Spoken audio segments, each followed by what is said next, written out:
जब गौतम बुद्ध इस दुनिया से जा रहे थे तो स्वाभाविक रूप से हजारों शिष्य उनके चारों तरफ इकट्ठे हो गए। सभी रो रहे थे कि उनके गुरु उन्हें छोड़कर जा रहे हैं।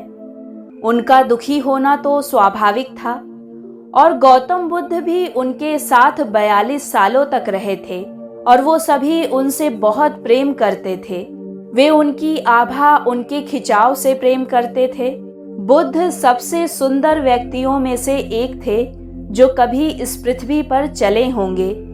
वो न केवल आध्यात्मिक रूप से सुंदर थे बल्कि शारीरिक रूप से भी वो सबसे सुंदर पुरुषों में से एक थे।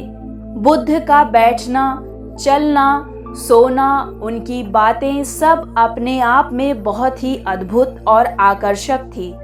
गौतम बुद्ध पूर्ण रूप से शांत, स्थिर और निश्चलता की मूर्ति थे। बात उस समय की है जब भगवान बुद्ध का अंतिम समय निकट आ गया था। आनंद उनके परम प्रिय शिष्य थे और 24 घंटे बुद्ध के साथ रहकर उनकी सेवा कर रहे थे। एक दिन भगवान बुद्ध का भद्रक नामक शिष्य कुटिया के बाहर बैठकर रोने लगा। वो बुद्ध की आसन्न मृत्यु से बहुत विचलित हो गया था।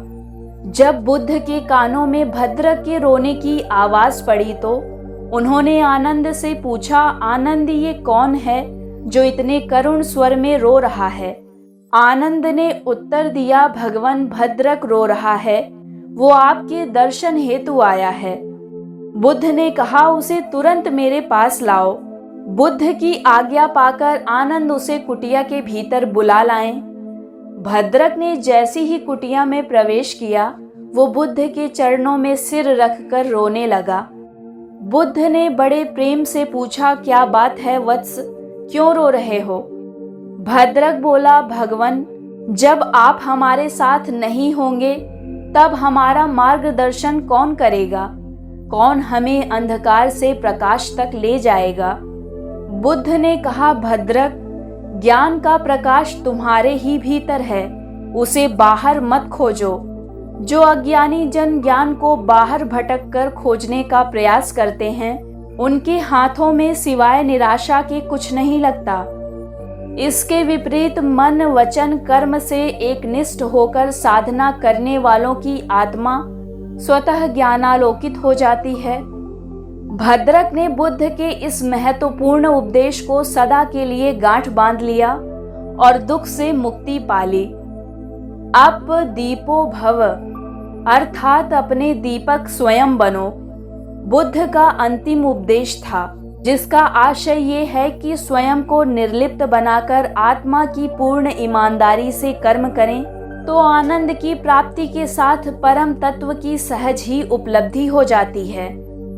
जब बुद्ध का अंतिम समय आया तो उनके सभी शिष्य अपने गुरु के लिए विलाप करने लगे।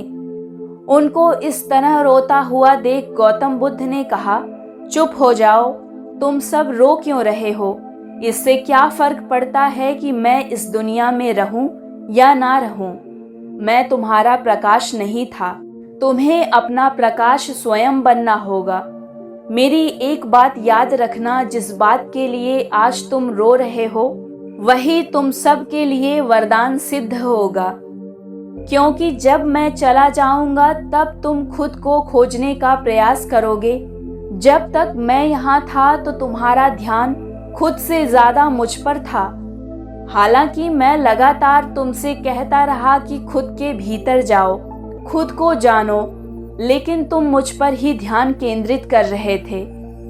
लेकिन अब जब मैं यहाँ नहीं रहूंगा तो तुम खुद के भीतर जाने के लिए बाध्य हो जाओगे। और ठीक ऐसा ही हुआ। बुद्ध के महापरिनिर्वाण के बाद बहुत से लोग बुद्धत्व को प्राप्त हो गए।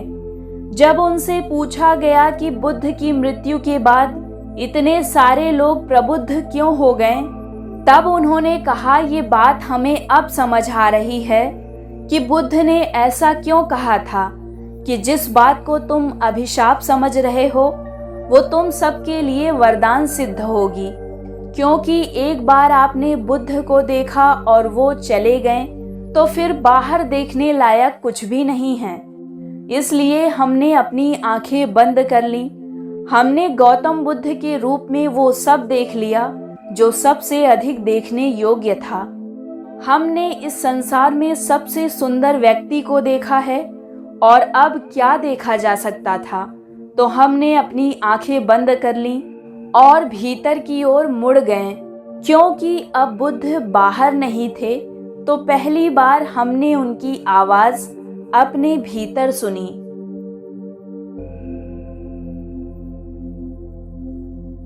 ये कहानी अगर आपको अच्छी लगी हो तो चैनल को लाइक, शेयर और सब्सक्राइब कीजिए ताकि आने वाली कहानियों को आप सुन सकें।